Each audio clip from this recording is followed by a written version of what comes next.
Iniwan ko na siya. Pagbalik na sa akin kinabukasan, nakanotaryo talaga. Yung bang taong yun, meron pa ba siyang panahon Para ipek. para mag-imbento ng yung seal na gano'n? Yung lamang stampad na, di ba, may stampad, pag ginanon mo doon sa, nandun yung notarial details nung Opo. Tapos iimbentuhin pa niya yung number ng page number, doc number, series of 2020. At saka ano ang mapapala niya kung... Anong mapapala mo pa ikaw? Samantalang mura na naman ang daming nagnonotaryo. Ang daming nagnonotaryo. Hindi ba naisip ng mga tao? Common sense. Pagkatapos kumasangkapan sila, kung mo pangkaraniwa, hindi ko po nilalahat sa mga nagnonotaryo, mga abogadong nakikinig ngayon. Pero ang karamihan po ng mga nagnonotaryo sa ating bansa ngayon, hindi po talagang yung abogadong pumipirma. Meron po siyang ginagamit na mga lang staff. Apo. Hindi isa, hindi dalawa, maring mas marami po siguro sa 5. Depende sa lawak ng kanyang gustong area na magnotaryo. Isa lamang yun, siguro sa opisina sa Pasay, ang nakita ni Gutesa, yun ang pinirma. Yung available, opo. Ngayon, napuntahan kagad yung, yung nagnotaryong babae. Nakaisip kagad ng idea eh. Ang idea, hindi naman talaga umaharap ang mga abogado. So yun. Hindi ko pirma yan, sabi ng abogada. Hindi nga niya pirma yun. Hindi niya pirma yun. Kasi ganun talaga sila magnotaryo. Sino ngayon ang dinikdik? Si Gutesa. Tinakot. Sabi niya, pinolsify mo kanya ang notarial register ni attorney bla bla bla. Kakasuhan ka. Kinasuhan ng falsification kung ano-ano. Pati ako tinakot eh. At pati na yung mga taong gumamit sa kanyang sworn statement ay may pananagutan. Ganun, okay lang, sabi ko. Paano ngayon? Nakakita, sa unang investigasyon ko pa lamang doon sa notarial documentation, register nung abogada, nakakuha na kami ng 44 pieces of notarized documents na sinabmit niya sa opisina ng Clerk of Court ng Maynila, na kung saan sinasubmit ang mga notaryo. Meski pa paano mo titingnan, malayo-malayo doon sa pirma niya. Iba-iba. At hindi lang isa, iba-iba. 44 kagad na ako. Hindi pa kami tapos sa paano niya sasabihin ngayon? Ibig mo sabihin itong 44 na ito, peki lahat ito. Sinabmit mo sa opisina ng Clerk of Court ng Maynila. Sa ilalim ng pamamahala ng executive judge na kinasangkapan din nila para gumawa ng order na may pagkukulang nga si Gutesa at kung sino man ang gumamit nito ay may pagkakala rin. So ang ginawa ko, dinimanda ko silang pareho. Magkaalaman na tayo. Ako po hindi ako nananakot eh. Ako mulat mula pa kung ano ang totoo. Yun po lamang ang tuntunin natin. Huwag po tayong lilihis sa hindi totoo. Kahit po saan tayo makarating. Tsaka doon lang ako nakakita na mas mabigat ang kasong notaryo kaysa doon sa pagdi-deliver ng milyon-milyong pondo ng... Hindi, kaya lang nila ginawa para nga i-discredit, para pawalan ng bisa, sapagkat siya lamang ang tumunton mula kay Saldico, idinugtong niya kay Martin Romualdez. So yung yung nagpasimula ng maleta. Yung sistemang ito na ginawa kay Gutesa, ito rin ang ginagawa dito sa 18 humara. Yan din ang gagawin. Kasi kung ang talagang pakay mo ay hindi mo tuntunin, hindi mo hanapin kung sino talagang malanging isda, so ang gagawin mo ngayon, papalayo ka. Papalayo ka, papunta ka sa mga butete. Di ba? Sa mga sapsap. Sa mga dilis, yun ang gusto mo eh. Ihiwalay mo ngayon yung malalaki. Ayun, taong bayan. Hindi po. Naghihintay po kami. Huwag niyong mamaliitin po ang aming kalagayan ngayon. Naghihintay po kami. Yun ang dapat mong ibigay sa tao. At yung kinuha mo yung mandato. Ako nung kinuha nila, hindi naman masakit ang loob ko eh. Talagang ganyan eh. Yan ang patakaran eh. Kung sino yung majority, silang magbibigay ng blue ribbon. nag-majority kami. Di ko naman alam na ganun lang pala kami kadali. Di kinuha sa akin. O sa akin naman, mas nagustuhan ko pa nga, medyo nawalan ako ng pananagutan sa... ang laki ng pananagutan na ito eh. Pero kahit na mabigat, kahit mahirap, sinubukan ko. Opo. Nag-umpisa pa lang ako 17 congressmen na ina-identify. Nag-uumpisa pa lang ako O siguro sa takot nila, teka muna, alisin mo na doon, baka kung sino pang isa pa lang na 17 na kanyang congressmen ang nahuli niya. Paano nga, alisin mo na. Ayun nga. Utang na loob, alisin nyo na siya. Palagay ko ganun baka nag-away-away na sila, di ba? O, sa akin naman, di okay. O, sabi nila, mas magaling ito. Sabi nila, okay lang, walang problema sa atin yan. O ngayon, patunayan, gusto ko nga naman Kung mas sigit kang magaling, mas magagampanan mo, okay lang. Kasi alam mo kung sino mananalo rito? Ang bayan Bayan, opo.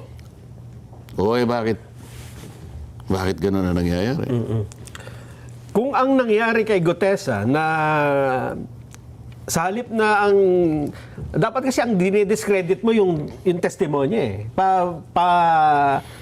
pabubulaanan mo kung iniimbestigahan mo, hindi yung tao. Hindi, alam niya naman diniscredit mo yung notaryo. Oo. Sumumpa siya sa committee mo Ayun nga. Oo. Pwede mo nang baliwalain yun Yes. Di ba? Oo. Kung tutuusin. Kasi sinumpa ang salaysay. Bakit pinipilit mo pa? Natakutin siya dito sa ganun ito. Wala na to Kung hindi sana siya sumumpa sa committee mo at pinagtatanong ninyo, kayo na nga nawalan ng tanong Sa totoo lang. Kahit nabalikan natin yung yung hearing. Yung hearing. Naubusan na sila ng itatanong. Nandun yung mama. Maghapon siyang nandun. Lahat nasagot niya, pati yung pangalan ng mga taong nasa picture. Kung titignan mo, susuriin mo yung araw na yun na kung saan siya tumestigo, nawalan na sila ng itatanong. At tagal niya ron. Nung siya yung maglagay ng dalawang testigo, nung siyang itong huli. Yung dalawang babae na naka-face mask. Naglagay siya ng dalawang babae. Nakatakip ang muka. Walang testimony, walang sworn statement. Balikan natin si Gutesa. Nung iharap ko si Gutesa, may sworn statement. Binasa niya. Hindi nakatakip ang muka. Pinagtatanong siya. Yung dalawang babae yung siya. Nung tanungin nyo, yung dalawang babae, sino sumagot? Wala mo naman kung sino sumasagot, tatanungin mo pa. Yun ang pagkakaiba Okay? Ano man dahilan, ba't nilagay mo dyan Kapag tinatanong, ikaw pa rin ang sumasagot. Ba't mo pa nilagay dyan? Di ba? Napansin ninyo. Opo. Yung mga lumantad na dating sundalo, halimbawa nga, hindi ito pansinin ng Senate Blue Ribbon Committee. Pwede ba? Ethical ba na... Hindi, huwag mong ipaghalimbawa na hindi papansinin ito. Itong 18 ito, hindi mo papansinin. Halimbawa lang. Hindi, ayaw kong ipaghalimbawa. Parang ayaw yata Kasi iba yung reaction. Di kapag sinabi mo nila, gagawa ng napakaraming excuses, ng napakaraming kadahilanan, ayaw nila talagang tukuyin kung sino ang may kasalanan. So ayaw nilang pagbigyan ang hinahanap ng taong bayan. Ayaw nilang bigyan ng sagot talaga hinahanap ng taong. Kanino ka ba nagsisilbi? Sa taong bayan? O yung pinipilit mong pagtakpan? Ito ang problema ngayon. Alin ang pipiliin mo? Yung taong bayan na nagluklok sa'yo para gampanan mo yung katungkulan mo. Proteksyonan mo, pahalagahan mo ang kanilang interes. Ito ang sinumpaan mo bago mo kunin ang tungkulin na yan. Sino ngayon ang pipiliin mo? Di ba taong bayan? O sasabihin mo ngayon na, hindi, teka, may kulay yan Baka lang yan Kahit anong kulay pa yan, nakaharap ka. Obligasyon mo yan. Pero pwede bang ang ibang komite ang mag-hearing dito o magpatawag? Ikaw nga. Blue ribbon ka nga Kung hindi yung Blue Ribbon. Blue ribbon nga sa kasaysayan ng Senado ng Republika ng Pilipinas. Blue ribbon yan. Kinuha mo sa akin Mas magaling ka, di ba? Opo. Ngayon, saan? Yan ang tinatanong mo, taong bayan. Nag-prepare na siya ng meron ng ginawang report Pero ngayon, walang gustong pumirma yata. Bakit walang gustong pumirma? O pag ganun eh. Nung primero, dito niya ginanon. Teka muna nga dyan, dito. Paano ngayon? Hindi ganun eh. Tuntunin mo, gawin mo, sang-ayon doon sa nakikita mong ebidensya. Hindi mo tatakpan ng ebidensya para ipaling mo dito. Hindi yan ang inihanap ng tao. Nandiyan ang dilema niya ngayon. Paano nga yun, sir? Nakagawa na siya ng report, tapos may bagong... Teka muna, ang proseso namin dyan, ang mekanismo dyan, pipirma dyan at least 11 para magkaroon ng majority report. O walang pumipirma. So baka ang gusto nila, wala nang pumirma. Kasi pag wala nang pumirma, wala nang ipipresent. Wala nang official na report na ipipresent. So ganun, papatayin na lang natin. Nako. Hindi nga papayag ang mga kasi baka hindi niya na alam kung saan niya ikukurba eh. Nagtagal. Hanggang sa dumating itong batch na ito. So anong gagawin mo? So ang dapat na talagang susunod dito, itutuloy ang investigasyon kasi may bagong anggulo eh. Ganun po ba, Sen? Tanong mo sa kanya. Ako, sa bagay, hindi nga pala kayo ang chairman. Ano? Ako palagi tinatanong mo, dapat, ba't ba hindi mo inimbita rito? Sa susunod na linggo, baka... Di ba? Opo. So, dapat pala ganun. Kasi ang alam ko, parang, yung bang resolusyon na Senador Amy... Kahit hindi natin pag-usapan dito kung ano yung dapat gawin eh. Sinabi ko na sa iyo kanina, ang taong bayan naghihintay. Pera nila ito eh. Buwis nila ito eh. Pinaghirapan ito, pinagbuwisan ng napakaraming sakripisyo sa kanilang buhay. Nung ang chairman nag-text nga sa akin ng napakarami. Sen Dante, sabi niya, pwede kaming makiusap sa iyo. Sa nakikita naming nangyari sa kinahinatnan ng aming pinagsama-samang buwis at pagsisikap sa ilalim ng kahirapan namin. Ganyan lang pala ang nangyari. Pwede bang ipakiusap mo rin na huwag muna kaming magbayad ng buwis sa 2026? Sabi nila eh. September ito eh. September to October 2025, iyon ang pakiusap nila sa akin. Tinanong ko nga yung biyaya na nandyan eh. Nandyan yung Lumabig. Lumabig ba yun? Lumagi. Lumagi. Commissioner Lumagi. Yung nauna po yan. Sabi ko, Secretary Bunoan. Secretary Pangandaman. Bigyan niyo ako ng sagot dito. Anong isasagot ko sa mga tawag ito? Walang nakasagot kahit isa. Sabi nung Yusek Cabral, buhay pa. Yusek Cabral, Your Honor, tama po yung kanilang tinetext sa inyo.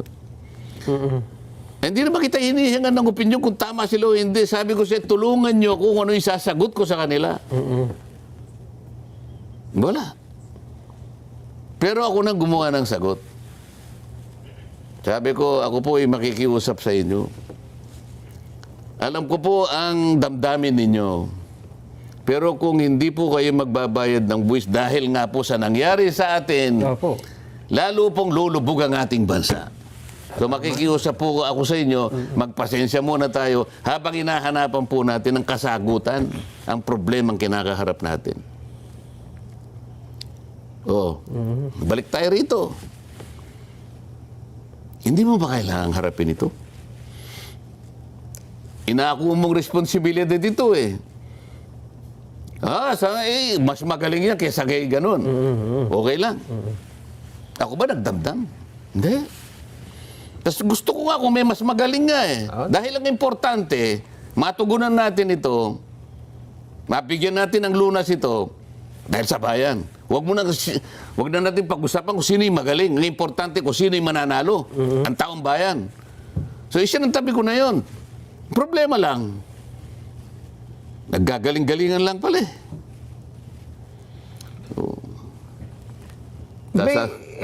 Sasabihin mo na, may kulay ito eh.